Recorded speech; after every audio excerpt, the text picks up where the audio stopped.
Hello friends, இன்னைக்கு நம்ம வீட்டில் உருளைக்கிழங்கு மசாலா போண்டா செய்ய போகிறோம். அது இந்த குளிருக்கு காரசாரமாக சாப்பிடணும்னு தோணுச்சுன்னா டக்குன்னு நமக்கு ஞாபகத்து வருது உருளைக்கிழங்கு மசாலா போண்டா. அதை எப்படி செய்யலாம்னு பார்த்துடலாமா? இப்போ நம்ம மாவு மிக்ஸ் பண்ணி எடுத்துக்கலாம். அதுக்கு நான் இன்னைக்கு இந்த ஒரு கப் அளவுக்கு நான் வந்து என்ன மாவு எடுத்தேன்னா சக்தி மிக்சிங் மாவு இருக்குங்க இல்லைங்களா, அதை எடுத்திருக்கேன். நான் என்றைக்குமே மாவு மிக்ஸ் பண்ணேன்னா 2 விதமான மாவு தாங்க மிக்ஸ் பண்ணுவேன். ஒன்று நம்ம பஜ்ஜி மிக்சிங் மாவு ஒன்று எடுத்துப்பேன். ரெண்டாவதா நம்ம பிளைனாக கடலை மாவு இருக்கு இல்லைங்களா, அதுவுமே யூஸ் பண்ணுவாங்க. 1/4 கப் அளவுக்கு சேர்த்துக்கிறேன். இந்த அளவு தான் அப்படின்றதெல்லாம் கிடையாது, உங்களுக்கு ஈக்குவலாகவும் நீங்கள் சேர்த்துக்கலாம். காரத்துக்கு மிளகாய்த்தூள், கொஞ்சமாக ஜீரகம், பெருங்காயத்தூள் 1 டீஸ்பூன் அளவுக்கு சேர்த்துக்கணும். நம்ம பலகாரத்துக்கெல்லாம் சேர்த்துவோம் இல்லைங்களா, அந்த சோடாப்பு 1/4 டீஸ்பூன் அளவுக்கு நம்ம சேர்த்துக்கணும். நம்ம சுவைக்கேற்ப நம்ம உப்பு சேர்த்துக்குவோம். நல்லா மிக்ஸ் பண்ணிக்குவோம். இப்போ மாவுக்கு கொஞ்சம் கொஞ்சமாக தண்ணி ஊற்றி மிக்ஸ் பண்ணிக்குவோம். எனக்கு இந்த மாவு கலக்கும் போது எனக்கு ஞாபகத்தில் வருது எங்கள் அம்மா தாங்க. ஏன்னா நாங்கள் டீ கடை வச்சுருக்கும் போது எங்கள் அம்மா ஈவினிங் ஆனால் இந்த மசாலா போண்டா செய்வாங்க. அந்தளவுக்கு சூப்பராக இருக்கும். இதனுடைய ஸ்டஃபிங்கே வெறுமனையே எடுத்து சாப்பிடுவாங்க. இந்த சமையல் எல்லாமே எங்கள் அம்மா எங்கள் அப்பாட்ட இருந்து நான் கற்றுக்கிட்டது தாங்க. பார்த்தீங்கன்னா மாவு ரொம்ப கெட்டியாக இருக்குது. இன்னும் கொஞ்சம் நம்ம தண்ணி சேர்த்துக்கலாம். பாருங்கள் ஃப்ரெண்ட்ஸ், மாவு வந்து கரெக்டான இந்த கன்சிஸ்டன்சியில் இருக்கணும். இப்போ மாவு வந்து அப்படியே மடிப்பாக உழுகுது பார்த்தீங்களா, இதுதான் கரெக்டான பக்கம். எவ்வளோதாங்க, இது அப்படியே இருக்கட்டும். நம்ம உருளைக்கிழங்கு வேக வச்சு எடுத்துக்கலாம். உருளைக்கிழங்கை நம்ம நல்லா கழுவி எடுத்தாச்சு.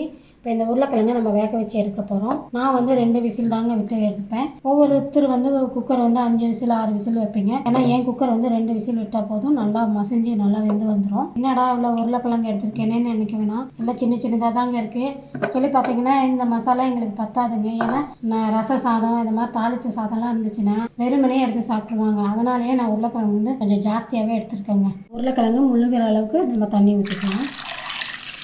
கொஞ்சமாக உப்பு சேர்த்துக்கோங்க. அப்படியே மூடி வச்சு நான் 2 விசில் விட்டு எடுத்துக்க போகிறேன். இப்போ நம்ம ஸ்டஃபிங் தான் செய்ய போகிறோம் போண்டாவுக்கு. கொஞ்சமாக நம்ம வந்து எண்ணெய் சேர்த்துக்கலாம் அதே குக்கரில். இப்போ நம்ம சோம்பு சேர்த்துக்கலாம், கடுகும் சேர்த்துக்கலாம். விருப்பப்பட்டவங்க கடுகு சேர்த்துக்கோங்க. நறுக்கின பெரிய வெங்காயத்தை சேர்த்துக்கலாம். நான் வந்து பொடிசாக நறுக்கி வச்சுருக்கேன். இந்த இது போல் ஒரு 5 பச்சை மிளகாய், கருவேப்பிலையும் கொஞ்சம் பொடிசாக நறுக்கி வச்சுருக்கேன். இதுவுமே கூடவே சேர்த்துக்கணும். வெங்காயம் வதங்கிறதுக்காக கொஞ்சமாக உப்பு சேர்த்துக்கணும். ஆல்ரெடி நம்ம வந்து மாவுலேயே உப்பு சேர்த்துருக்கோம். இதுலேயுமே பார்த்து உப்பு சேர்த்துக்கோங்க. வெங்காயம் இந்த அளவுக்கு வதங்கிருச்சு, போதும். பாருங்கள், கண்ணாடி பதம் தான் வதங்கிருக்கு.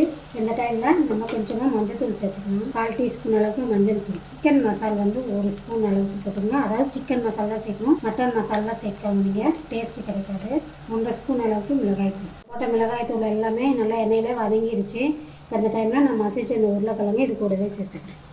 அப்பா, இந்த உருளைக்கிழங்கு போட்டோடனே அப்படியே ஒரு மனம் வருது பாருங்கள், செம்மையாக இருக்கும். இப்போவே எடுத்து சாப்பிட போல தோணும். அப்படியே எல்லாமே ஒன்று போல் அப்படியே கலந்துக்கலாம். பாருங்கள், உருளைக்கிழங்கு அந்த எண்ணெயில் போட்டு வதக்கும் போது அந்த ஸ்மெல்லாம் யாருக்கெல்லாம் பிடிக்கும் அப்படின்றத எனக்கு கமெண்ட்டில் சொல்லுங்கள். எங்கள் அம்மா கைப்பக்குவத்தில் நான் இன்றைக்கி உங்களுக்கு சொல்லி கொடுத்துருக்கேன். இதே போலவே நீங்களும் செஞ்சு பாருங்கள். செஞ்சு பார்த்துட்டு எனக்கு மறக்காமல் கமெண்ட் பண்ணுங்கள். மற்றவங்களுக்கும் ஷேர் பண்ணி விடுங்க. வதங்கும் போதே அப்படியே எடுத்து சாப்பிடலாமான்னு தோணுது. இதிலே பார்த்தீங்கன்னா எங்கள் வீட்டில் போண்டா போகிறதுக்குள்ளே பாதி காலி ஆகிருங்க. எங்கள் ஃப்ரெண்ட்ஸ் ஸ்டஃபிங் ரெடி ஆச்சு. நான் ஸ்டவ் அணைச்சிட்டேன். இப்போ இந்த மசாலாவை ஆற வச்சுட்டு நம்ம உருண்டை பிடிச்சி எடுத்துகிட்டு வந்துடுவோம். அதுங்களை நான் எண்ணெய் வச்சுறேன். எண்ணெய் சட்டி காயிட்டும். இப்போ ஒவ்வொரு போண்டாவாக போட்டு எடுத்துக்குவோமா. அப்படியே இந்த உருளைக்கிழங்கு போண்டா அதெல்லாம் டிப் பண்ணி போடும்போது அப்படியே கையில் தெளிச்சிடும், பார்த்து போடுங்க. பாருங்க, அப்படியே போண்டா பார்க்கறதுக்கே சூப்பராக இருக்குல்ல. இதை பார்க்கும்போது அப்படியே எங்கள் அம்மா ஞாபகம் வந்துருச்சு. எங்கள் அம்மா மாதிரியே போட்டிருக்கேன். பாருங்க ஃப்ரெண்ட்ஸ், போண்டா வந்து கலர் வந்துருச்சு, எடுத்துக்குவோம். பாருங்கள், அப்படியே பார்க்கறதுக்கு முட்டை போண்டா மாதிரியே இருக்குல்ல. பாருங்கள், அந்த ஸ்டஃபிங் கொஞ்சம் கூட வெளியில் வராமல் போண்டா எந்த அளவுக்கு சூப்பராக இருக்குன்னு பாருங்கள். சாயந்தரம் ஈவினிங் டைமில் டீ குடிக்கிறவங்களுக்குலாம் ரொம்ப சூப்பராக இருக்கும். இதை கடிச்சிட்டு சாப்பிடும்போது அப்படியே இந்த ஸ்டஃபிங்லாம் எப்படி இருக்குன்னு பாருங்கள். வெளியில் நல்லா கிறிஸ்பியாகவும் அப்படியே பண்ணால் பாருங்கள், அப்படியே சூடாக செம்மையாக இருக்குல்ல ஸ்டஃபிங்கு.